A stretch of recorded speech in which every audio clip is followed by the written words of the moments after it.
Here we go. Welcome to the Insighted Podcast. I'm Dan Mancina. This is going to be kind of an introduction to myself, who I am, kind of what I'm about, why I created this podcast.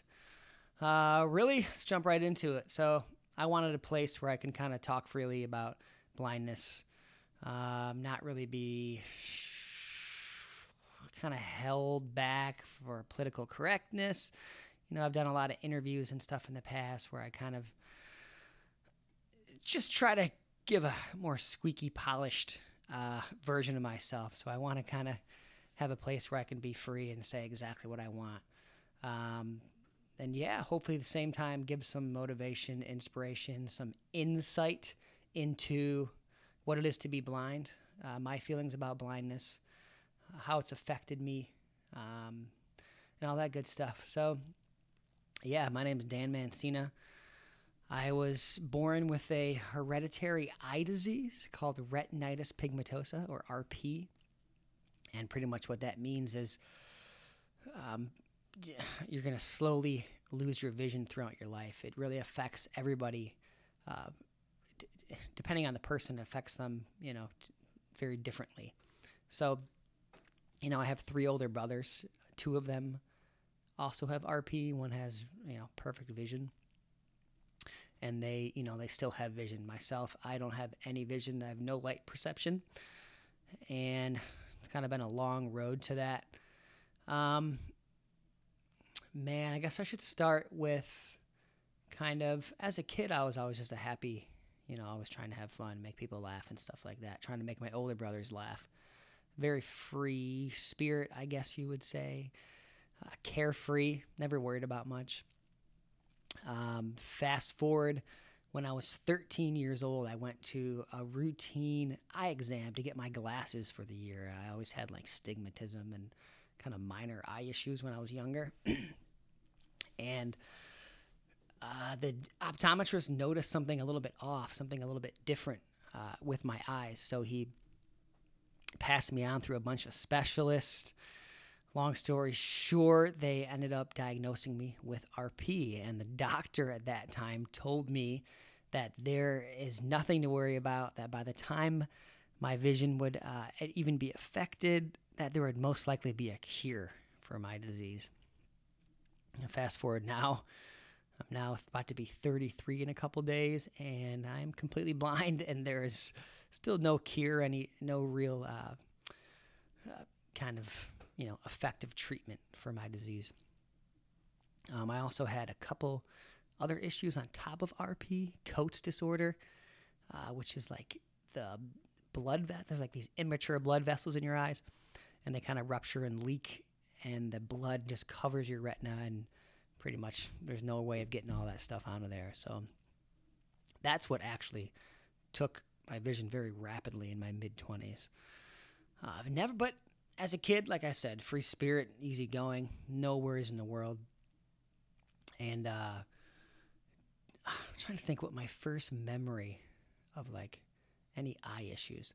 I think it was, I can remember being up north, northern Michigan, and waking up in the middle of the night and like not being able to see anything. I had to go to the bathroom, and I was like freaking out. I was like really young. I must have been like 8 or something like that, right around that age. That was kind of my first memory of that. And then it would be like random things. Like RP affects your night vision for most people right off the bat, because it deteriorates your peripheral vision, which is actually what you use for your night vision. And so I would be walking home at night, and sometimes and like trip over random stuff. But nothing serious, nothing that actually affected kind of my lifestyle and what I did. I grew up snowboarding when I was a kid, and eventually found skateboarding. I started skateboarding during the summers to like help with my snowboarding, and then eventually it just kind of took over and became like everything to me, like all I thought about, all I did, going into like, that was probably, I think I started pushing around when I was 7, pushing Mongo, wearing like purple camo pants, bleach blonde hair. just cruising around, and then like really dove into skateboarding when I met a group of friends, like another group of skaters, and I was like 12, 13, like middle school time, and that's when it like really became, everything I did. So yeah, it didn't affect me, my sight, until I got a little bit older, like my mid 20s, is when I stopped like driving at night. I can remember driving in uh, it was like right when the sun was setting. I was like going west, like right towards the sun. And I was coming up to this light right close to my house, but it wasn't like a busy intersection. It was just kind of like road in between the main roads. And I'm like coming up to the light, and I'm looking at it, and I'm like, man, is that like, I couldn't tell if it was like green or red. And I'm like trying to go with the flow of traffic. There's not like really cars next to me, so I'm like, I have no idea. But I was kind of like creeping up. I didn't want to like slow down. And I'm look left and right, no cars, and I go right under it, and sure enough, boom, it was a red light. And like made it through though. Nothing bad happened. But I was like, scared the shit out of me. I was like, man, that was sketch. Like, it was just kind of thought about, like, it was the sun, there was a lot of glare, and I kind of avoid driving at that time. Fast forward like a month later, same scenario. I think I was like on my way to school, and driving up, same thing. I'm looking at the light. I'm like, man, is that red? But this was like a main intersection by my house. Looking, and sure enough, right when I'm underneath it, I see that it's red, and I'm like, dude, it's way too sketchy. So that's the point I actually hung up the car keys, stopped driving before I freaking murdered somebody or something. And I started riding my bike everywhere. But that's the time that, like, when you lose your license, if you're even lucky enough to have it, losing that independence is a huge step in like dealing with kind of being a visually impaired person and stuff like that. The loss of independence is a huge issue. And that's when it kind of started to have an actual effect on me, my lifestyle, what I did. Man, it's hot in here. I had to turn off the AC so you don't hear it going. But where was I? Yeah, hanging up the license. At this point, I was going to community college. I was going for aviation management. I wanted to work somewhere in like the airport or something like that. And I was working at a deli. At this point, I think I was legally blind, which, a person can be legally blind and still actually have like decent vision. You can actually drive legally, have a license, and be legally blind with the help of like certain mirrors and magnifiers, and you can learn these different techniques of scanning and stuff like that. But so I was like still very functioning, right? I worked at like a deli, like using those sketchy meat slicers. I was just like rocking out that thing, no guard. Yeah, decent vision still. I think so. Like, what was I gonna say? Oh yeah, like legally blind is also legally blonde. Legally blind is 2200 or a field restriction of 20 degrees or less. So like, pretty much looking through a straw, you only have 20 degrees of field vision, or you're 2200, which, God, man, it's been a while since I thought about this. So 2200 means that what I see at 20 feet, no, is that right? Yeah, what I see at 20 feet, a normal sighted person can see the same thing at 200 feet. So it has to be, very enlarged, right? I think that's the definition. I haven't thought about this since school. Jeez. It's a definition of legally blonde and blind. Yeah, so I was like still rocking it out. I was riding my bike. I was still very kind of I guess, still pretty independent, right? Doing my own thing. I always like lived, I've been like living kind of on my own since I was like 17 when I moved to California. So I never really had difficulty like transitioning from as far as like a living situation or like taking care of myself and stuff like that. That was pretty smooth for me, I guess. But I finished my. I think that was when. Oh yeah, this is when I actually lost like mid-20s still. I wasn't skating at this point. I had like stopped skating and completely like, man, it's kind of trippy to think about. I think about like my mindset back then and like what I thought about skateboarding, and I can just remember feeling like how that was so like over with and like completed in my life, and like I never thought that I would ever really like even want to skate again or even have the urge. Like it was like a chapter that was like finished in my life. Like hung up the board, wouldn't even really think about it. I was like really fat at this time too, like just going to the bars and stuff. Just a weird time, right? To go from like completely loving something like that and then going into completely being over it and thinking about my mindset then and my mindset now, where it's like, man, I can't imagine like not skating. Kind of, I think about that a lot actually, and like any mindset that you can have, right? Like you could be in like kind of just a weird or a bad way, right? A negative mindset or just going through a rough time, but like know that like, dude, with time and like I was always working, like going to school or trying to like improve my life in some way at all times. So it's like, as long as you're doing that, like you'll eventually get out of it. You'll eventually move on and change the way you think and feel. Yeah, I think about that quite a bit. But yeah, so that time, like not skating at all.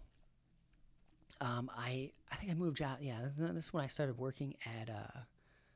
I am sweating. I started working at a Fleming's, like a steakhouse, like a nice steakhouse, and I was in the back washing dishes. And I woke up one day and I had like this huge, like significant chunk of vision that was gone.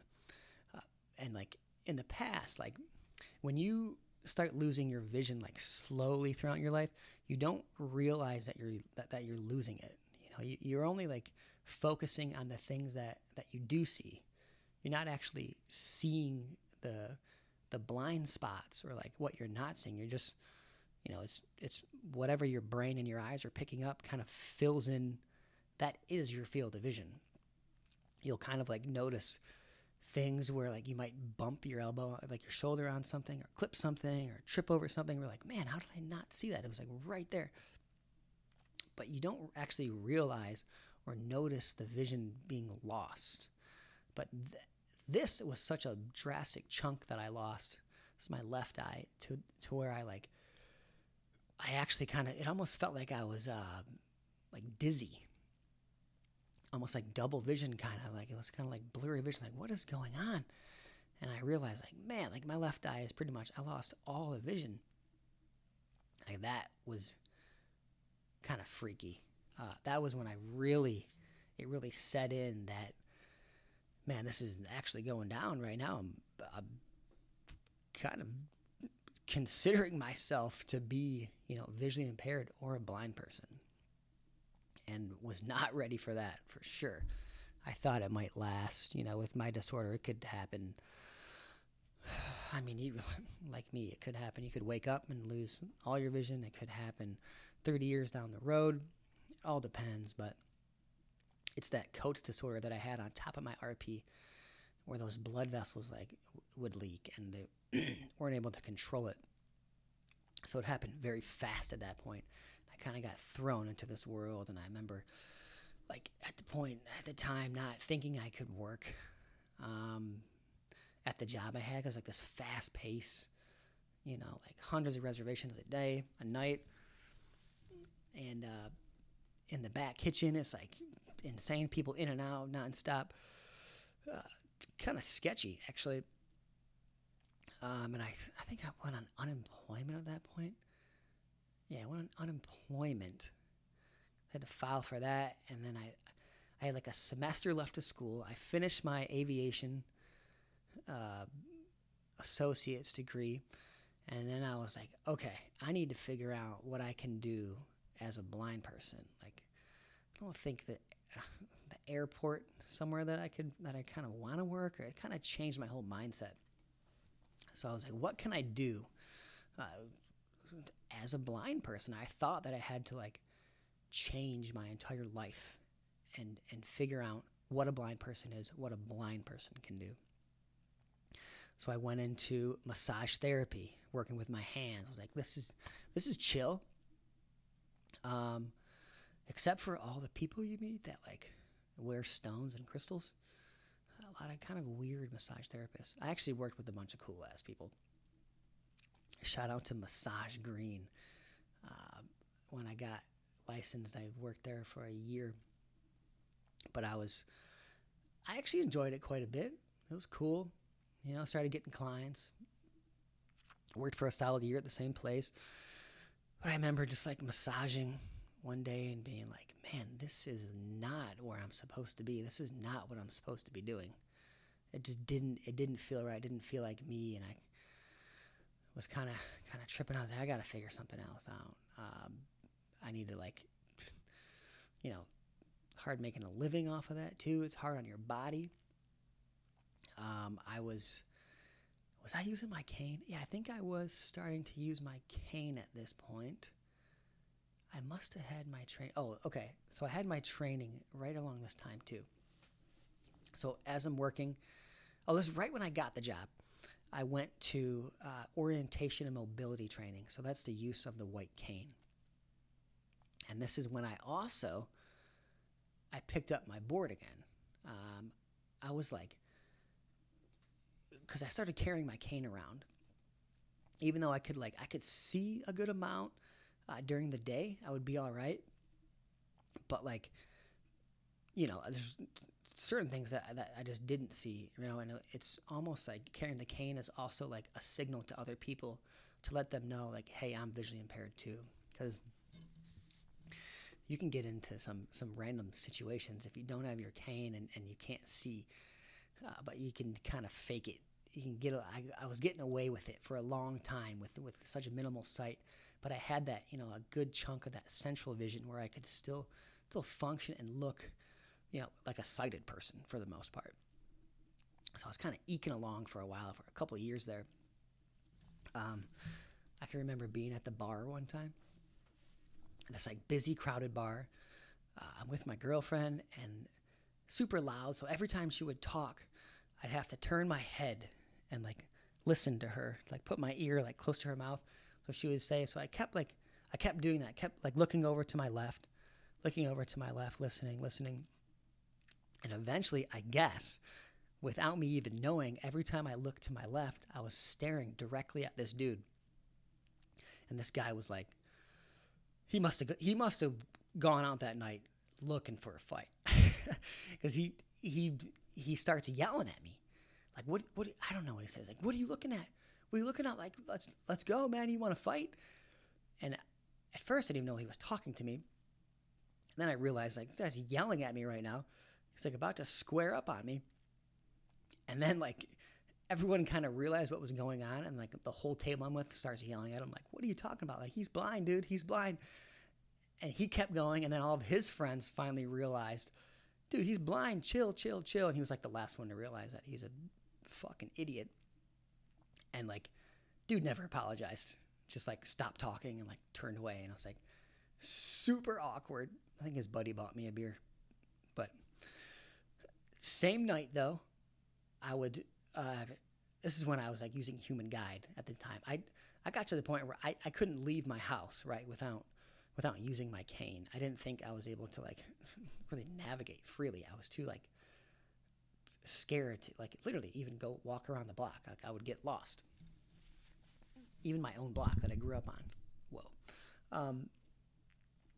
So I'm like, every time I went to the bathroom, I would do like the cha-cha dance. Like I'd have both my hands on my girlfriend's shoulders. I'd be walking behind her. This is the same night the dude tried to fight me. And one time we're going to the bathroom, and like a girl hops in front of my girlfriend, and then another lady hops behind me, and they started doing like the cha-cha. I think it's called the cha-cha, right? The cha-cha line. And like, just hilarious. Go to the bathroom, and they talk to my girlfriend. They're like, oh, we thought he was either blind or something was going on. So like, just kind of shows you two kinds of people in the world, right? People who want to do the cha-cha and the people who want to fight. What was I talking about this for? Oh yeah, so like at that point I wasn't carrying a cane around. That can kind of get you into some sketchy situations there. People don't realize what's going on. So same time I start carrying my cane around, and I realize like, man, I should get like some kind of training, right? Man, it's so hard because I didn't know anybody who was blind. I didn't know anything about blindness. I didn't know what services or like anything that was out there. Like you just kind of get thrown into this world, and there's no like directory like that you could even think of it coming from like the sighted world. It's such a weird thing to be thrown into. And but what was I talking about? Oh yeah, and then so the same time where I'm like starting to realize I can notice a huge difference. So I start carrying the cane around, right? I notice this huge difference in the way people are treating me.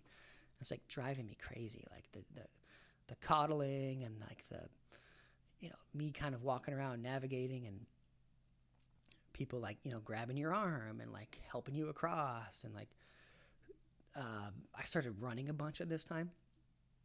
Got super into running. I'd be like just running up, and then I'd be like waiting at the intersection. People would like get out of their car at a main intersection and come up to me like, "You okay? Do you need help crossing the street?" It's like, dude, I'm all right. So like this weird change in the way people viewed me. It's kind of like, as you grow up as a kid, you think about, or you get to kind of pick and choose, right? Your personality, your style. You get to choose your clothes, your hair, the music you listen to, the things you go do. You get to actually choose and pick and start to develop who you are, and, figure out what your identity is. But blindness is one of those things that gets thrown upon you, and it's like, it's a force. It's an identity that's forced upon you without your say. You're saying it. So, man, did I hate that. Really hated that, and the difference in the way people treated me, and the stigma attached with it. So I started my Instagram. I think it was when it was called Blind Photo back in the day. And I started like filming these little videos of things that you wouldn't expect a blind person to do. That was like all kinds of random things. Like I like threw a bullseye in darts. I did a beer pong shot where like I bounced one in the cup and then I sunk one in the cup like back to back. Batting cages, like kicking a field goal, like anything you can think of that you wouldn't think a blind person could necessarily do. I started filming them. And then one day I decided to build a skate bench, and I filmed the first clip for skateboarding that I did. I did that little, I remember I was on a tennis court, and I ollied over this little crack and was following these lines, and found the bench. I did a little front side board, super sketchy little front board, and I posted that. And shout out to the Tony Hawk Foundation. They reposted it. I got all this cool feedback, and like, that was kind of, I guess, the spark. That was kind of a slow process. Right? I filmed that. I was kind of into it, and then I was like, man, I don't know about skating. I don't really know I didn't think I could get like the satisfaction that I used to. Like I didn't think I'd be able to really do much. I didn't know if there were any other blind skaters out there. I thought I'd just be able to like barely be able to skate, right? Like I'm not going to be able to like have fun and push myself. But I would film like a random trick. I was doing like some flat ground tricks, stuff like that. But like slowly and surely, I kind of started to get a little bit more confident on my board. I gained a little bit of traction from the Tony Hawk Foundation sharing the post. And then, oh yeah, Gencom hit me up. I think his name was Nick. I always mess his name up. I'm sorry, dude. I think it's Nick. God, I hope that's right. But I did an interview. It's this Gencom is this like East Coast, kind of like out there skate mag about like lifestyle skateboarding and kind of like known for being like a little like, I don't even know how to say it, like just like rude or like rough kind of. Ask like crazy weird questions in interviews and just kind of like stir up some drama, you know? Which I had no idea like at all what Gencom was at this time. But they do a cool interview.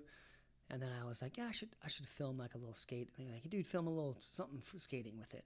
So I like filmed a little line. I think I did a crook on the bench, then a nollie heel, and then a no comply 180. And like, I don't even know if there's any other skating in it.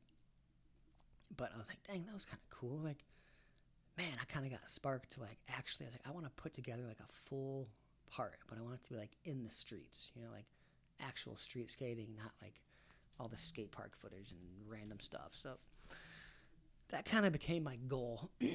And at the same time, I went for the training, the leader dog for the blind. You know, you've probably seen the guide dogs with the collars and the harnesses on them. You actually should.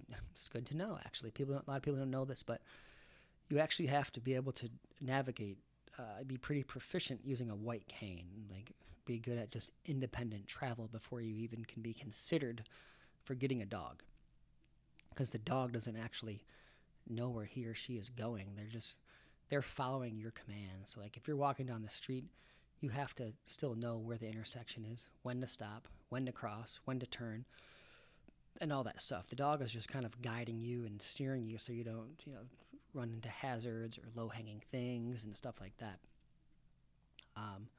So the first step for getting a dog is to do this orientation mobility. But that was the first environment I went to where they actually had like blindness, visual impairment in mind. Like the coffee machine had Braille on it. There was an actual 2D tactile map of the building that I could like feel. The hallways had like carpets to like signal turns and different doorways and where stairs were. I had never been, like I never considered like the adaptations that are needed for somebody who's visually impaired.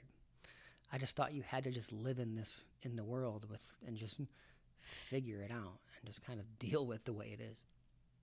I was like, man, it really was life-changing. I spent a week there where you live there and you get this training. You eventually go out in the streets.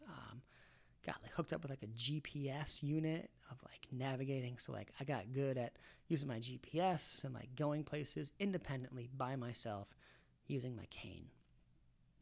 And combined with that, getting into skating, kind of all came together at the same time where like I finally had some like confidence back, right? I had a piece of my identity that was forced upon me. I had a chance to like make it my own again and change it. And throughout the years of skateboarding, traveling for skating, I got just a complete 180 in my mental, like the way I thought about blindness. At this point, I think I was still doing massage, right? And going to the training, I was like, man, this is like a cool field. I got to look into this. There's orientation mobility, and then I started going. I'm going to be O&M, and I changed my major, and then I saw there's like TVI, teacher of the visually impaired. So there's like kind of, I guess, there's 4 main categories for rehabilitation teaching. There's orientation mobility. O&M. There's teacher of the visually impaired, TVI, which is just working within a school district, and then kind of adapting things so that children can be integrated within a normal classroom, learn Braille, stuff like that. And then there's VRT. Shout out to the VRTs out there, Vision Rehabilitation Therapy. So that is more of like independent living, getting people ready to work, stuff like that. Going into people's homes, giving them the tools they need to actually adapt their living situation for blindness, visual impairments. And then there's like counseling as well, which is kind of a very necessary part. But like people work for the state and they're the counselors, and they kind of have a bajillion cases of all these people, and they help figure out who needs what, as far as like the services they need, the money allocated for like any kind of tools, GPS, learning Braille, stuff like that. Those are the four main things. So I learned about these, and first I was going to school for TVI, and then I found VRT, and I was like, oh, this is where it's at. This is like super chill. You can work. There's a lot of jobs in like the VA, working for the veterans. You work in people's homes, but it's like really casual. Most places, like you can just wear jeans and a shirt. Decent pay too. Sala, there's a bunch of funding for it right now. Anyone who's looking for a career, check it out. It is a master's degree, so I had to finish my undergrad psychology at EMU, Eastern Michigan University, Eagles. I went from the Ocelots, Schoolcraft Ocelots, to the Eastern Eagles, and then on to my master's at Western Michigan. Became a Bronco. Rowing the boat, as they say. I have no idea what that means. That's the phrase of the school, rowing the boat. No idea. But it came from some football coach there.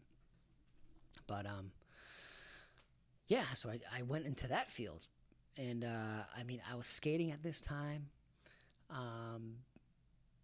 This is right when skating kind of started to actually, I guess, take off for me, right? Where I was like, I filmed a part, I put it out.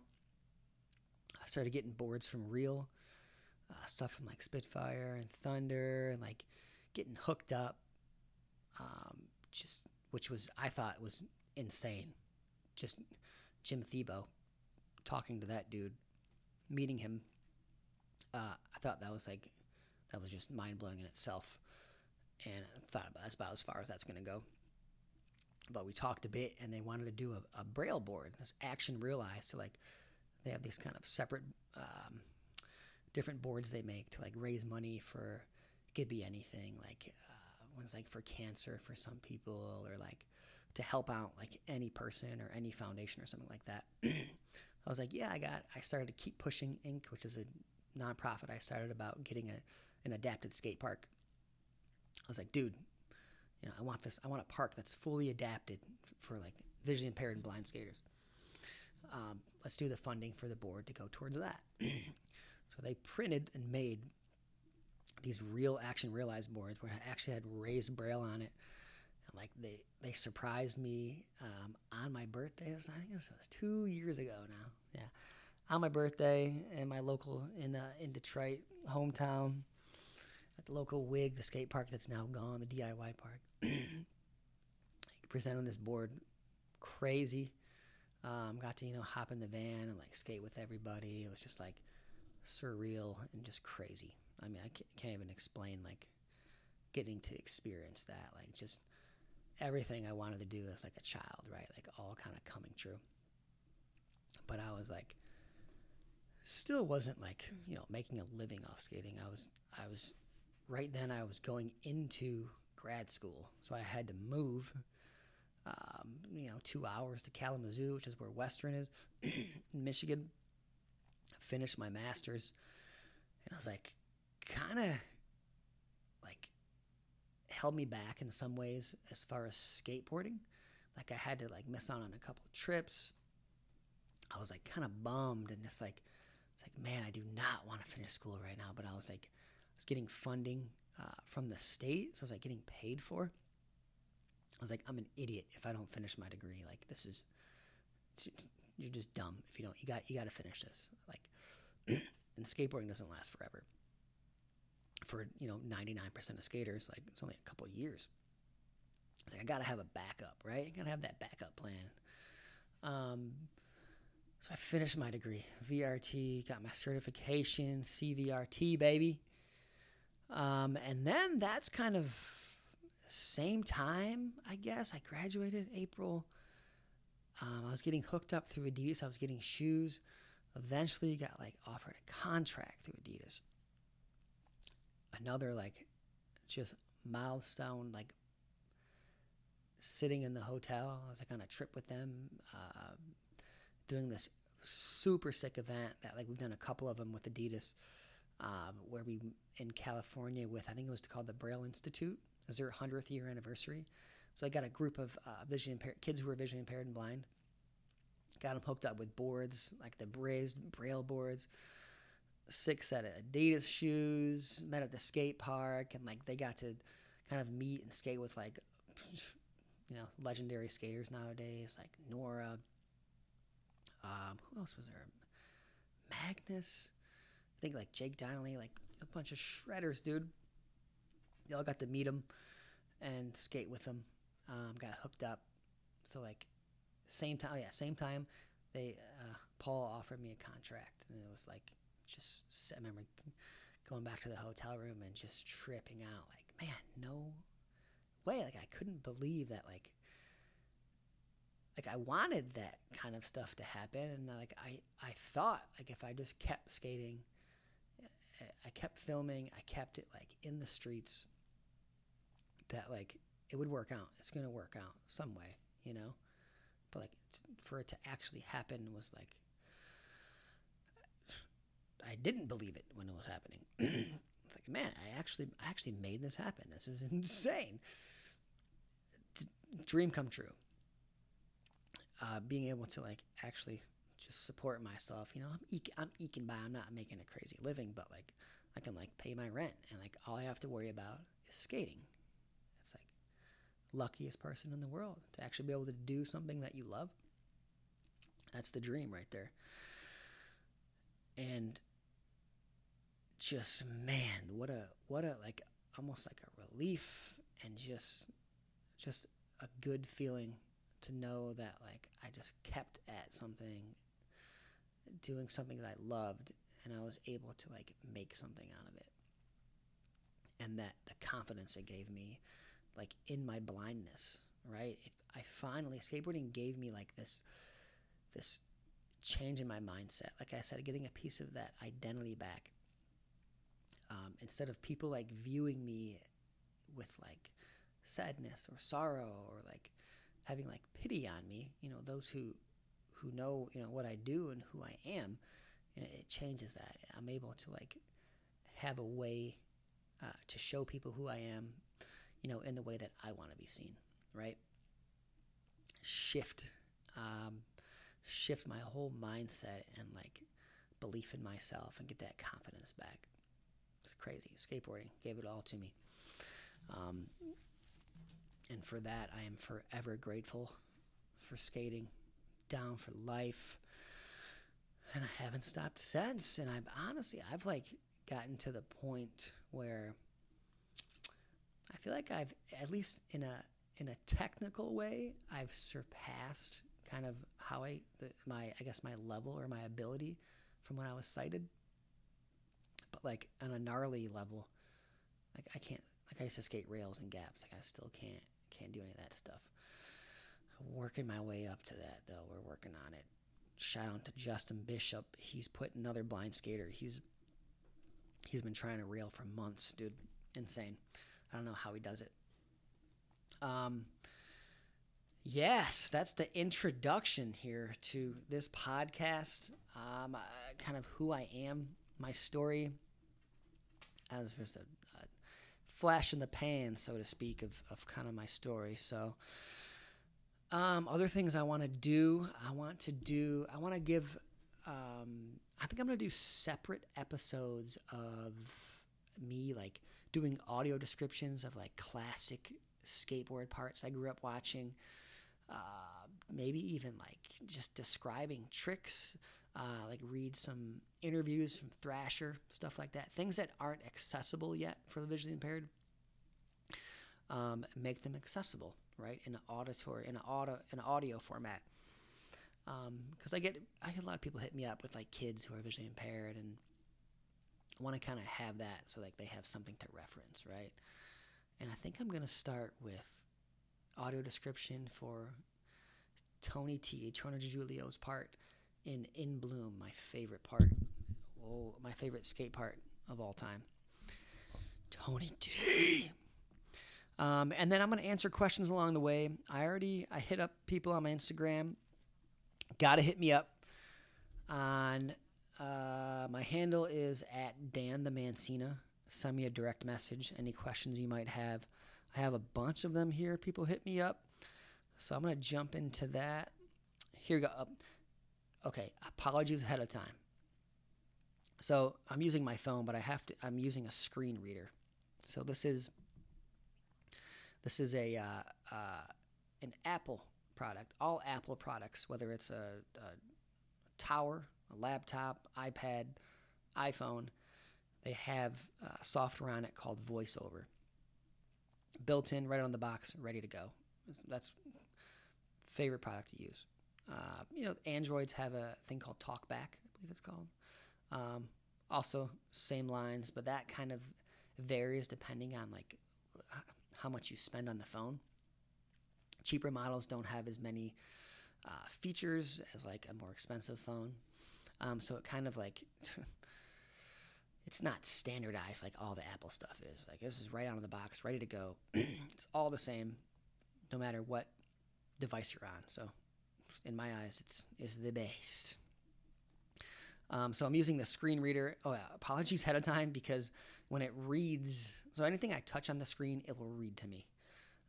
And I use different gestures with my fingers, swiping gestures, tapping gestures, swiping up, down, left, right, one finger, two finger, three finger, all these different gestures, I call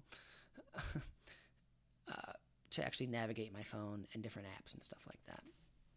But when it reads like names of Instagram names, it just mumbles it all together. So like it's super hard to understand like what someone's name is. So like my name is Dan the Mancina on there, but it'll pronounce it like Dan the Mancina.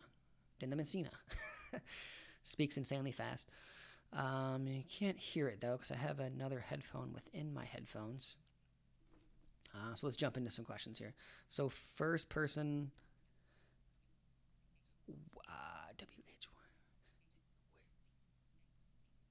Werakaz. That's what it's. Werakaz is his name.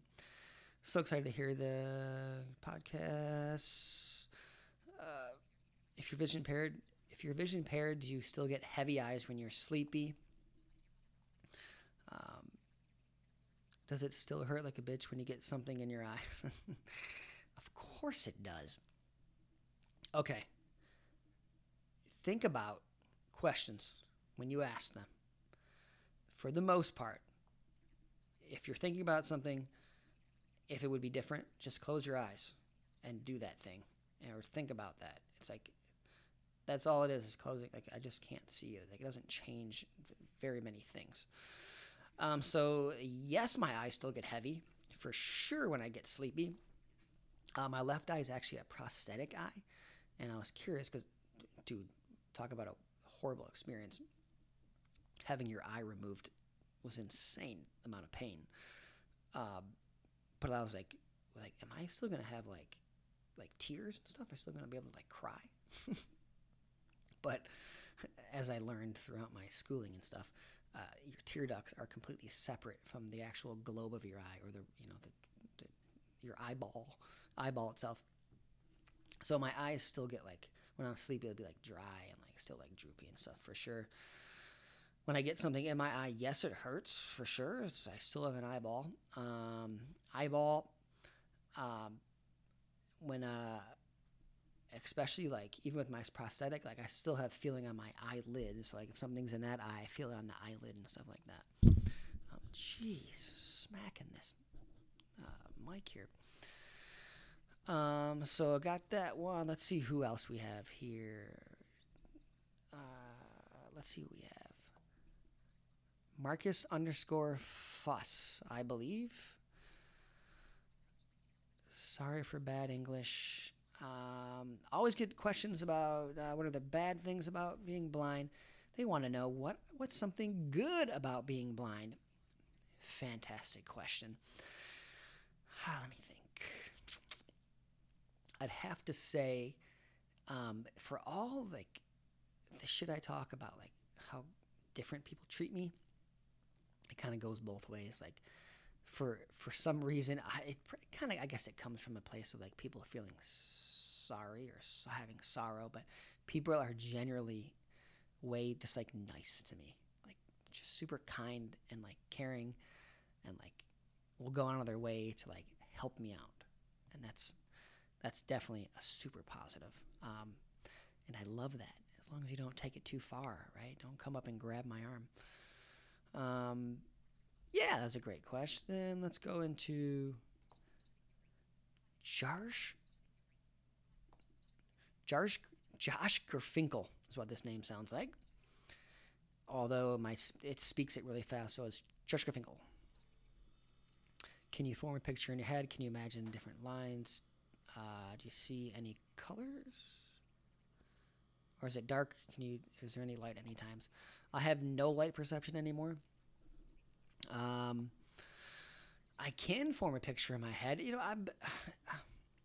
It's a little bit different for me because I used to have sight. So like I have all these, I can like reference back to just my knowledge of what things look like. So when I like feel a table, like I can imagine what this looks like because I've seen a million tables throughout my lifetime when I was sighted. But the same thing is true for those who are born blind, right? The area where your brain normally like processes vision kind of gets taken over for other areas, right? And kind of enhance certain things. So you can still reference in some ways like picture. It's almost, but you're picturing kind of what you feel, right? I gotta quit hitting this mic stand. But you can kind of picture different things. But although that's kind of where you kind of get, it might take a little bit longer because like as a sighted person, you're able to just pick up on so many things, like especially reading, right? You can spend a whole lifetime of like seeing bathroom signs, seeing billboards and movie titles, all this random text that you see nonstop throughout your life without even noticing it as a baby and all that stuff. If you're born blind, you don't have that information. There's not braille that you're feeling on everything. So it can be kind of a learning curve, right, of getting up to speed and getting up to reading speed and that knowledge of vocabulary and just different items in life. So if you have a visually impaired kid, put braille on everything. Put as many things as you can in their hands. Let them feel everything. And the more things they can reference and think about and feel, the better off they're going to be. Great question. Let's go into... There was a good one in here. Surf Med... SURF. MADDAD. Surf Madad. Surf Mad Dad, I think it says. Surf Mad Dad. Sick name. Hey Dan, Austin, you're doing a podcast. Learn from New Zealand. What up, New Zealand? Much love from the States, dude. But he's asked about learning new tricks. Do I hold the board in my hand? Is it explained to me? Man, I kind of have like such a pride. Like I said, I was sighted forever. I grew up skating, watching videos. So like, there's not too many. I can envision most tricks and what they are, just because I have such a backlog of just prior knowledge. But learning new tricks, honestly, I don't learn too many new tricks. I just recycle, reduce, and reuse as much stuff as I can. I'm trying to think, like last new trick I learned. I'm usually just like doing different combos now, like combining tricks that I've already known. The last new flip trick I learned was probably switch varial flip. But that just takes like a lot of time of just like popping and flipping the board without even like trying to land on it, right? Just like trying to figure out like, is this board actually rotating? And then sometimes I gotta ask like, dude, did that flip all the way? I have no idea. I was trying to do a front 5-0 kickflip, and I did one, and I lock in, and I popped, and I swear like I felt the flick. My feet leave the board completely, like complete motion of kick flipping out. I land on the board, and I'm rolling away, and in my head I'm like, yes, dude, like so stoked. And then my buddy Steve is filming. He's like, dude, it didn't flip. I was like, what? He's like, yeah, your body did the whole motion, everything. That was insane looking. So, yeah, just takes a lot of time and a little more effort, I guess. Yeah, let's go into Surf Mad Dad. Good question. Sup underscore. It's underscore Blake under the underscores. When you hear these names with a voice with screen reader, some of them are insane. Let's try to cut down on the underscores. Sometimes a name will take like 30 seconds to say the name, like that one, Blake underscore, it's underscore rad underscore underscore underscore. Whew, drives me nuts. Hey, oh, this is a good question. Hey, I see your videos all the time. I think it's great. My dad is blind and thinks he can't do a lot of things. But I know he can. How can I get him where he isn't held back as much for his blindness? Man, your site doesn't want to see your point of view. Thank you for the question. That's the best question right there. That is the question for all VRTs and all rehabilitation teachers and just people in the blind rehab field. How do you get somebody to want to like keep I mean, that's the name of the game, to help someone realize that, to get over the step of, feeling, a lot of people kind of feel sorry for themselves, and it really gets like enforced when people are treating you like along those same lines, like cutting your food up for you, putting your, like, I remember hearing stories from my teachers of like people would like their grandpa would lose their sight, right? And they'd go over to the house and they'd serve him dinner, and it would be like cut up, all chopped up in a cup with a spoon because they don't think that their grandfather would be able to still eat and use silverware. So the barrier often is with the family and how you're treating him and what are you letting him get away with. If he wants a cup of coffee, go tell his ass to go pour a fucking cup of coffee. Use a liquid level indicator. That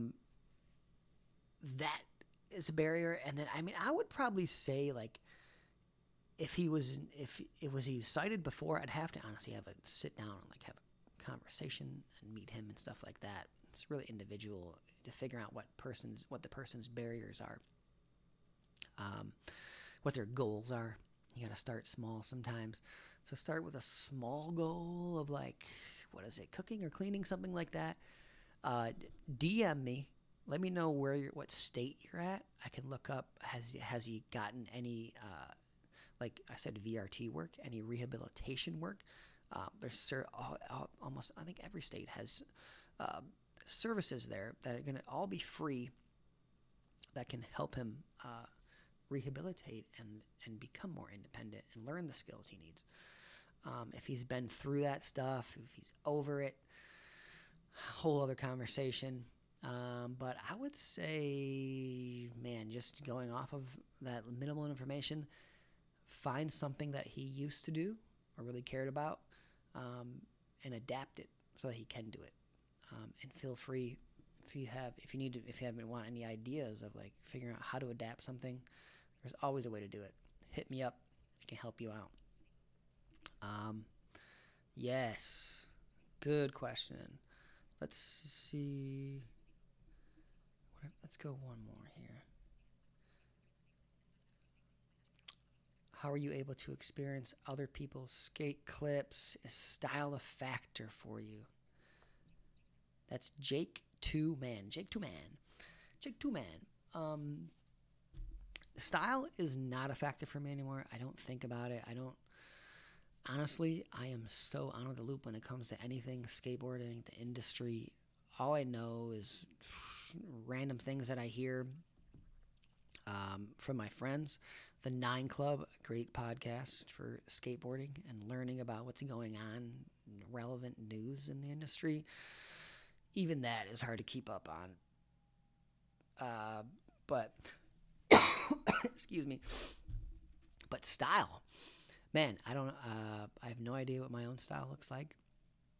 Hope it's all right. Probably pretty nasty. But other people, yeah, I don't know. I have no idea, dude. To be straight up, I don't know. I don't follow it. I just try to.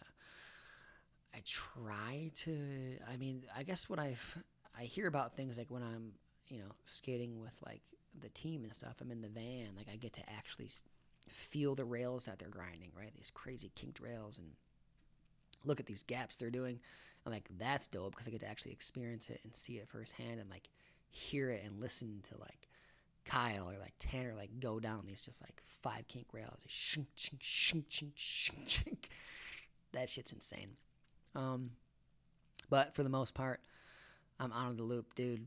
I have no idea what's going on. Yes, I also hope that I can learn more when I'm like start doing these other skate-driven podcasts for the visually impaired and stuff like that. Hopefully get a little bit of more news insight into what's going on. Yes, I think I'm going to call it there. This is my introduction. I don't know how long we've been going, but thank you. All the questions. Again, hit me up with more questions. Let's think outside of the bun. Hit me up at Dan the Mancina on Instagram. Direct message me is the best way to where I'm gonna be more likely to see it. A lot of people comment those. I usually don't go back on my posts and like read all the comments. So like direct message, I'll be able to find it. Thank you, everybody. Hope you enjoyed it, and I'll be back soon. Much love. Insighted Podcast. Late.